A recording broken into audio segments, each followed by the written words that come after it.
Hello everyone, good morning. કેમ છો બધા? આઈ હોપ બધા મજામાં જશો. વાગ્યા છે મોર્નિંગના 8. આ તરફ રેડી થઈને મોર્નિંગમાં મેં બી નીકળી ગઈ છું. ક્યાં જઈ રહી છું એ તો ઓલરેડી તમને થંબનેલ જોઈને ખ્યાલ આવી જ ગયો છે. સો આ તરફ અત્યારે મેં પહોંચી ગઈ હતી કાલાવડથી મને બીજી બસ બી મળી ગઈ છે, કેમ કે ડાયરેક્ટલી મળે નહીં. સો એન્ડ આ તરફ ભયંકર તડકાના લીધે મારા દીદાર કંઈક આ રીતે એન્ડ ફાઇનલી પહોંચી ગઈ છું મેં બી અત્યારે અમારા ગામડે ઘર પર. એન્ડ અમારી પરી ક્યારની રાહ જોઈ રહી હતી કે ત્રિશુ માસી આવશે તો કંઈક લાવશે. સો એમના માટે મેં દ્રાક્ષ લઈને આવી ગઈ છું. સો બેન આ રીતે ઊભા રહી ગયા છે. આ મારું રૂસુ ઘરે આવતાની સાથે સૌથી પહેલાં એ જ મારું સ્વાગત કરે છે. મારું નહીં, જસ્ટ ગમે એ લોકો અમારી ઘરે આવે તો અમારી ઋષિ જ પહેલાં સ્વાગત કરતી હોય છે. ઘર પર આવી મેં બી નાસ્તો કરી, પપ્પાને મળી, મમ્મી બહાર ગઈ છે, સિસ્ટર આવી છે. સો સિસ્ટરને બી મળી શકાય એટલે મેં બી આવી ગઈ હતી. 3 મંથ આપણી એક્ઝામ પાછળ ગઈ છે એટલા માટે મને લાગ્યું ચલો અત્યારે મેં બી ઘર પર 2 દિવસ જઈ આવું. હમણાં ઘણા સમયથી ગઈ ન હતી. સો મમ્મી પપ્પાને મળાઈ જાય અને સિસ્ટરને બી. સો અત્યારે થઈ ગયો તો બપોરનો સમય. મેં અને સિસ્ટર બનાવી રહ્યા છે બપોરની રસોઈ. જોકે સિસ્ટરે જ બનાવી છે, મેં જસ્ટ હેલ્પ કરી રહી છું. સો આ રીતે એક્ઝામ દૂર જવાને લીધે મને બી ટાઈમ મળી ગયો. આઈ હોપ કે 2 દિવસ પહેલાં ન્યૂઝ મળી ગયા હોત તો હોળી પર બી ઘર પર આવી શકાત. બટ ધૂળેટીના બીજા દિવસ ન્યૂઝ મળ્યા છે આપણને, તો બી મેં મારી સિસ્ટર આવી તો ઘર પર તો આવી જ શકી છું. સો મમ્મી પપ્પા સાથે સિસ્ટર જોડે રહેવાની મજા જ કંઈક અલગ છે. જોકે બટ અત્યારે આપણી તૈયારીઓના લીધે, જોબના લીધે ઘરથી થોડા દૂર રહેતા હોય છે એન્ડ રહેવું બી પડે છે, કેમકે ઘર પર રહીને તમે તૈયારીઓ કરી ન શકો એન્ડ રીડિંગ બી ન થઈ શકે. ઘરે રહીએ તો બહુ બધા કામ બી હોય છે, ઘર પર બધા લોકો આવતા જતા હોય છે એન્ડ રિલેટિવ્સ વગેરે. સો જેથી કરી રીડિંગ બી ન થાય. મેં બી પુસ્તક લઈને આવી ગઈ છું બટ રીડિંગ થતું નથી. આ અમારા પરી અમારી કામથી બહુ જ વધારે છે. અત્યારે નાની છે ને એટલે બહુ હરખ થાય છે કે મેં કામ કરું. સો અત્યારે કામ કરવા લાગી છે અને પરી અત્યારે એવું કહે છે કે મેં કામ કરીશ તો ત્રિશુ માસી મને સરપ્રાઈઝ આપશે અને ગુડ ગર્લ બી કહેશે. આવું સમજીને કામ કરે છે મેડમ અત્યારે. એન્ડ અત્યારે થઈ ગયો તો બપોરનો સમય. અમે બધા જ જમવા બેસી ગયા છીએ. આ તરફ તમે જોઈ શકો છો અમારી બચ્ચા પાર્ટી. એન્ડ થોડી વાર બધા ઊંઘી ગયા હતા એન્ડ ત્યાર પછી અત્યારે જાગી ગયા છે. 2 કલાક સમથિંગ થઈ ગઈ છે, વાગ્યા છે 3. અત્યારે પરી મારા પપ્પા માટે ચાય બનાવી રહી છે. જસ્ટ આ રીતે, બાકી તો આપણે જ કરવાનું હોય છે. સો અત્યારે વાગ્યા છે સાંજના 5. આ રીતે બધા બેઠા છે. અમારું ઋષિ છે થોડું બીમાર પડી ગયું છે, તો એમના પપ્પા અત્યારે પેંડાની અંદર દવા છે મિક્સ કરીને ખવડાવી રહ્યા છે. નહીં તો ડાયરેક્ટ તો દવા પીવે નહીં. સવારની એમને વોમિટિંગ થઈ રહી છે એટલા માટે.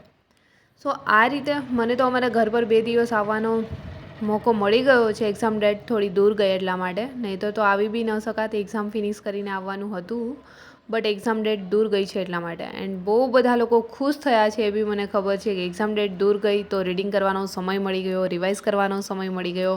એક વિડીયો મેં અપલોડ કર્યો હતો, એમાં કહ્યું હતું કે તમારા માટે ગુડ ન્યૂઝ છે યા ફિર બેડ ન્યૂઝ. બહુ બધી કમેન્ટ્સ, સૌથી વધારે કમેન્ટ્સ એ જ છે કે હેપી ગુડ ન્યૂઝ છે.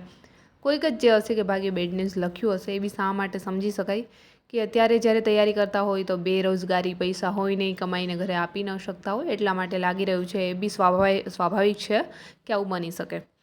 એન્ડ અત્યારે વાગ્યા છે 5:30 સમથિંગ. અમારા ગામમાં જે ઉટાળા બાપુનું મંદિર આવ્યું છે ત્યાં બી અમે દર્શન કરવા આવી ગયા છે. આ છે ભોળાનાથનું મંદિર. અત્યારે અમારી પરી શૂટ કરી રહી છે એટલે મોબાઈલ તો એ રીતે રાખ્યો છે કે જાણે કેમેરો એ રીતે શૂટ કરી રહી છે જાણે કે ભૂકંપ આવી જાય વિડીયોની અંદર, એ રીતે હલી રહ્યો છે મોબાઈલ. બટ કોઈ નહીં, ચલો આજે શૂટ એમને કર્યો છે એટલા માટે આ રીતે આવ્યો છે.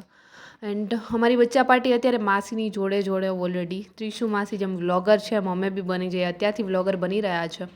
એન્ડ આ છે અમારા ગામનું મંદિર જે ગામની વચ્ચોવચ્ચ આવેલું છે. બહુ જ જૂનવાણી મંદિર હતું, એ નવું બની રહ્યું હતું. સો ફાઇનલી બની ગયું છે અને 4થા મહિનાની અંદર અહીંયા અત્યારે પ્રાણ પ્રતિષ્ઠા બાકી છે. તો 4થા મહિનામાં આ બી થઈ જશે. સો આ તરફ તમે જોઈ શકો છો, આ છે ગર્ભગૃહ.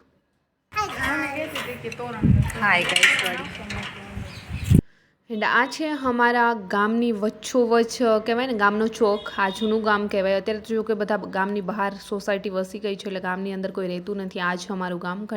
ઘણીવાર બી મેં વ્લોગની અંદર બતાવું છું, તમે જોઈ શકો છો.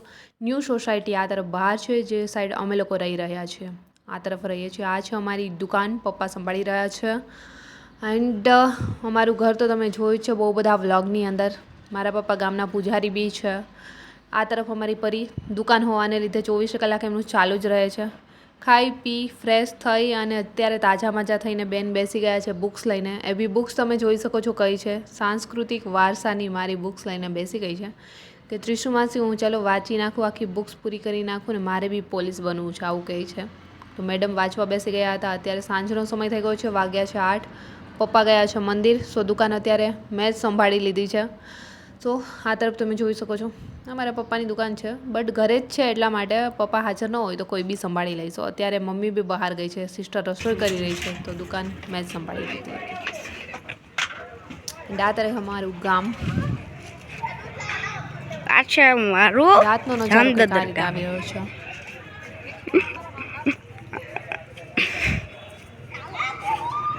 અને આ અમારા પાડોશી. સો ચલો અત્યારે પપ્પા આવી ગયા, સો દુકાને સંભાળે છે, અમે લોકો અત્યારે રસોઈની તૈયારી કરી રહ્યા છીએ. એન્ડ જોડે જોડે મેં બી અહીંયા લેક્ચર જોઈ રહી છું, કેમ કે જ્યારથી આવી ત્યારથી મારું રીડિંગ બિલકુલ નથી થયું. બુક્સ જોડે લાવી છું બટ બિલકુલ વાંચી નથી શકાયું, કેમ કે ઘરે કામ જ એટલા રહેતા હોય છે એન્ડ બધા આવતા જતા હોય છે, સો રીડિંગ કરવાનો ટાઈમ ન મળે. સો મેં બી અત્યારે કામ કરતાં કરતાં આ રીતે લેક્ચર જોઈ રહી છું.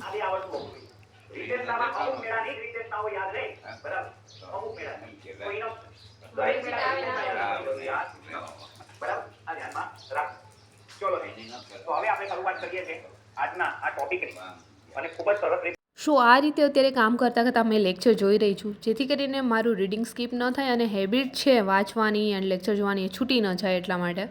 એન્ડ અત્યારે ચલો મેં બી સિસ્ટરને થોડી હેલ્પ કરાવીશ એન્ડ રસોઈ તૈયાર કરી રહ્યા હતા. એન્ડ મમ્મી આજે હતી નહીં, લેટ આવી છે રાત્રે, એટલે ગાય દોવાની બાકી હતી, સો ગાય દોઈને આવી ગયા છે. આ તમે જોઈ શકો છો અમારી ગાયનું દૂધ. અને જમીને રાત્રે બચ્ચા પાર્ટી જોડે આ રીતે ટાઈમ સ્પેન્ડ કરી રહ્યા છે. આ તરફ ઋષુ મમ્મા અત્યારે દૂધ ગરમ કરી રહી છે. સો આજે મને મારા ફેમિલી જોડે ખૂબ જ મજા આવી છે, કેમ કે ઘણા દિવસ પછી આવી છું. આ છે પપ્પા એન્ડ બ્રધર, બંને અત્યારે પોતપોતાના મોબાઈલમાં પડ્યા છે. મોબાઈલ આવ્યા પછી તો જાણે ભૂલાઈ જ ગયું હોય કે ફેમિલી જોડે બેસવાનું, વાતો કરવાની. એન્ડ આ મારી બચ્ચા પાર્ટી. હાય ગાઈસ, આ અમારો ન્યૂ વિડિયો છે, એટલા માટે ભરીને લાઈક્સ આપજો. અને આ અમારા બેટા છે નાની છે અમારા. સો ચલો આજનો દિવસ તો મારા પરિવાર જોડે મારો બેસ્ટ રહ્યો છે. એન્ડ આઈ હોપ કે આજનો વ્લોગ બી તમને પસંદ આવ્યો હશે. પસંદ આવ્યો છે તો વ્લોગને લાઈક, કમેન્ટ, શેર, સબસ્ક્રાઈબ જરૂર કરજો. જલ્દી મળીશું મારા એક ન્યૂ વ્લોગ સાથે. ત્યાં સુધી બધાને બાય એન્ડ ટેક કેર.